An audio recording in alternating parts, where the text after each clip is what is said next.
বেদাতের অনুসরণ করি। বেদাতে ছেয়ে গেছে এ দেশ। দোয়ার মধ্যে বেদাত, নামাজের মধ্যে বেদাত, সবখানে বেদাতে ছেয়ে গেছে। এগুলো থেকে বের হয়ে আসতে হবে। একটা সুস্থ সমাজ, ইসলামিক সমাজ আমরা চাচ্ছি এই এডুকেশন সিস্টেমের মাধ্যমে। আমি মনে করি যে এইভাবে যদি আমরা এডুকেশন ইনস্টিটিউশনগুলোকে গড়ে তুলি, তাহলে আমরা একটা এডুকেশন সিস্টেম পাবো।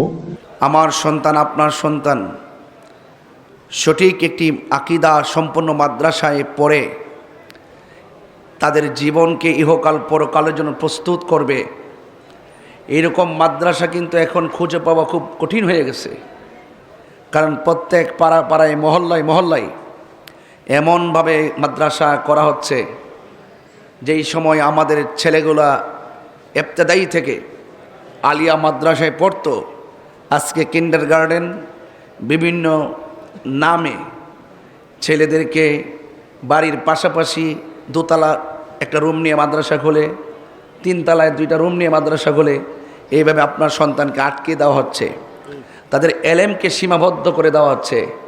তাদের যে অনেক কিছু জানতে হবে, অনেক কিছু যে জানার আছে, অনেক কিছু যে বোঝার আছে, অনেক কথার জবাব যে জানতে হবে, ঈমান আকীদার যে কথাগুলো এই উলামায়ে কেরামদের কাছ থেকে নিতে হবে, সেই রাস্তাটাকে রুদ্ধ করে দেওয়ার ষড়যন্ত্র চলছে। এই জন্য সেই ষড়যন্ত্রের সব কিছুকে ছিন্ন করে আপনার সন্তানের সিদ্ধান্ত আপনাকেই নিতে হবে। আপনার সন্তানকে সঠিকভাবে গঠন করার সিদ্ধান্ত আপনাকেই নিতে হবে। কারণ এই কিছুক্ষণ আগে আপনারা যে আলোচনা শুনছিলেন, অনেক মূল্যবান আলোচনা শুনছিলেন, ঠিক আছে কি না? অনেক ষড়যন্ত্রকারীরা মাঠে ময়দানে জালটাকে ছেড়ে দিলেই কি আপনারা টাকাটা গ্রহণ করবেন? যারা সচেতন তারা বলবে না, এটা জাল, আমরা আসলটা গ্রহণ করতে চাই। আসল টাকা যখন আসবে আপনি কি জালটা নেবেন? এজন্য এই বাজারের ভিতরে অনেক নকলের ছড়াছড়ি। আপনি যদি বিবেকবান হন, আপনি অভিভাবক যদি বিবেকবান হন, আপনার সন্তানকে নকলের সাগরে ভাসাইয়া দিবেন না। আপনার সন্তানকে হক্কানি আলেম, হক্কানি পীর মাশায়েখদের কদমে আপনার সন্তানকে কুরবান করে দিতে হবে। তাইলে হবে সত্যিকার জিহাদ, তাহলে হবে সত্যিকার জানা বুঝা মানা এবং সত্যিকার দেশ এবং সমাজ পরিবার গঠন করার একটি অন্যতম প্ল্যাটফর্ম। আমরা সেই প্ল্যাটফর্ম থেকে অনেক দূরে চলে যাচ্ছি, কথা বলুন ঠিক কিনা? এই জন্য মাদ্রাসার যেহেতু আসছি, এই মাদ্রাসায় অসংখ্য উলামায়ে কেরাম দিন রাত পরিশ্রম করে কত কষ্ট করছেন। এখন এই যে আমার পাশে বসে আছেন আমার হুজুর, তিনি এখনও পর্যন্ত লাইভে এসে আপনাদেরকে শেখার জন্য, আমাদেরকে শেখার জন্য দরসগুলো লাইভের মাধ্যমে কানেক্ট করে দিচ্ছেন। এই যে চেতনা, এলেমের পিপাসা, এলেমের চর্চা, এলেমের বিকাশ, এগুলোর স্বাদ কিন্তু আপনার সন্তান পাচ্ছে না, আপনার সন্তানকে আটকায়া দেওয়া হচ্ছে।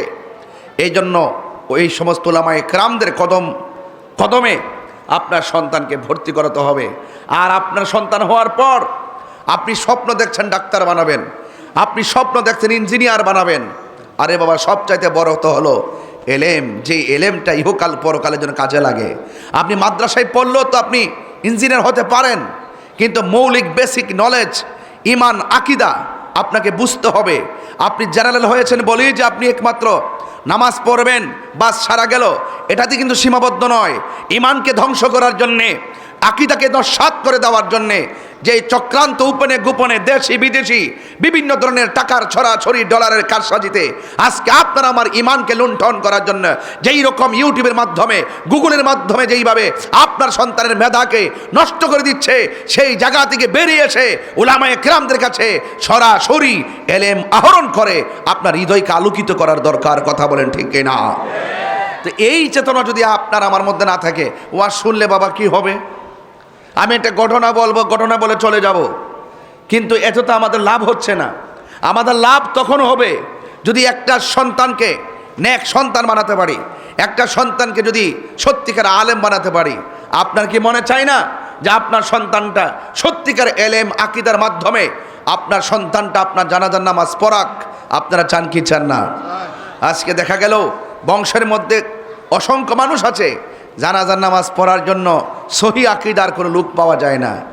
আবার আরেকটি ষড়যন্ত্র চলছে, আপনার আত্মীয় স্বজন বিভিন্ন জায়গায় বিয়ে দিয়ে দিচ্ছেন, ওখান থেকে নাতি আইসা দাঁড়ায় যে আমার নানার জানাজা আমি পড়াবো, অথচ এই লোকটার অন্তরে মুনাফিকি, এই ছেলেটাকে বদ আকীদা টিচ দেওয়া হয়েছে, আর ওই ছেলেটা শেষ পর্যন্ত আপনার জানাজার মধ্যে আত্মীয়তা সূত্রদের দাঁড়িয়ে গেল। আপনার মতো বদনসিব আর নাই। এই জন্য সম্পর্ক করতে গেলে আকীদা লাগবে। আহলে সুন্নাত ওয়াল জামাতের মাননীয় চেয়ারম্যান মহোদয় আল্লামা কাজী মুঈনুদ্দিন আশরাফী হুজুর মুদ্দাজিল্লাহুল আলী, তিনি দায়িত্বহীন কণ্ঠেই বলেছিলেন যে আপনি আত্মীয়তা করবেন, আপনাকে বুঝতে হবে সে আশিকে রাসূল কিনা। আপনি সম্পর্ক করবেন আশিকে রাসূল কিনা, আকীদা ঠিক আছে কিনা, ঈমান দুরুস্ত আছে কিনা। আপনি যেটাই সেটাই সম্পর্ক করতে পারবেন না, চলতে পারবেন না, মুআমালা করতে পারবেন না। আপনি যদি সত্যিকার অর্থে রাসূলুল্লাহকে ভালোবাসেন, নবীর কথা মানতে হবে। জানার নাম ঈমান নয়, মানার নাম হলো ঈমান। আমরা সম্পর্ক রাখবো আশিকে রাসূলদের সাথে। কথা বলেন ঠিক কিনা বেটে? আল্লাহু আকবার।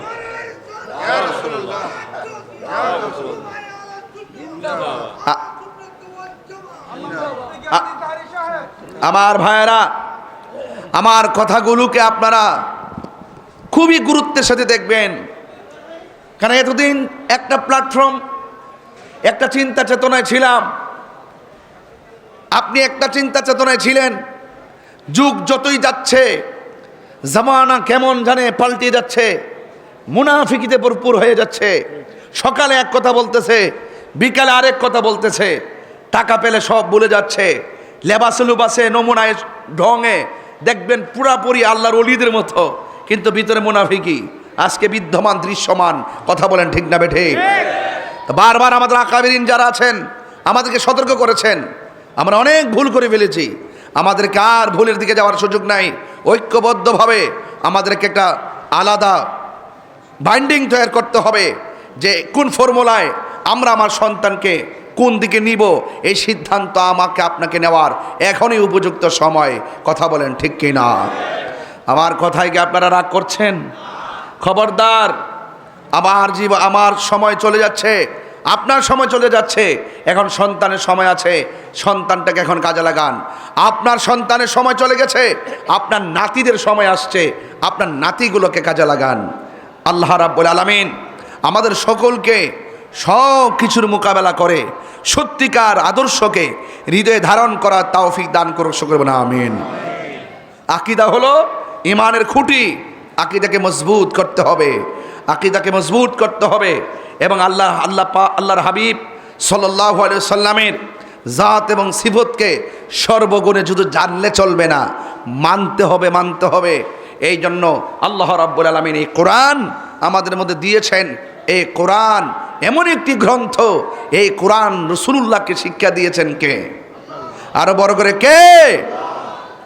আল্লাহর হাবিব সাল্লাল্লাহু আলাইহি সাল্লামের শিক্ষক স্বয়ং আল্লাহ আর রহমান, দয়াময় রহমান, আল্লামাল কোরআন, যিনি শিক্ষা দিয়েছেন কোরআন। কোরআনের ভিতরে সব কিছুর বর্ণনা আছে। ওয়ালা রাতবিন ওয়ালা ইয়াবিসিন ইল্লা ফি কিতাবিম মুবিন, জলে স্থলে সূক্ষ্ম কণা পর্যন্ত এই কোরআনের মধ্যে বর্ণনা করা হয়েছে। একটা জাহিরি আর একটা বাতিনি, সব কিছুর বুঝ আপনার মধ্যে নাই, কিন্তু এটার ভিতরে যত রহস্য আছে সব রহস্য আল্লামাকা মা লাম তাকুন তাআলাম, রাসূলুল্লাহর সিনা মুবারকে ঢেলে দিয়েছেন কে? তো সেই রাসূলুল্লাহকে আপনার আমার মানদণ্ডে মাপা যাবে না। এই জন্য আমার বাবার, আমার আল্লাহ পাকের হাবিব সাল্লাল্লাহু আলাইহি সাল্লামের উপরে কোরআন নাজিল হয়েছে। এই কোরআন অনেকেই পড়ে, হাফেজ অনেক আছে, অনেক হাফেজ, কিন্তু দেখা গেল আকীদায় গন্ডগোল। শুধু মুখস্থ করলে বেহেশতে চলে যাবে? অনেক কঠিন, কিন্তু অনেক কঠিন। সেই মোতাবেক আমল করতে হবে, আপনাকে জানতে হবে। এই কোরআনের মধ্যে দুইটা দিক আছে, মা আতাকুমুর রাসূলু ফাখুযুহু ওয়া মা নাহাকুম আনহু ফান্তাহু।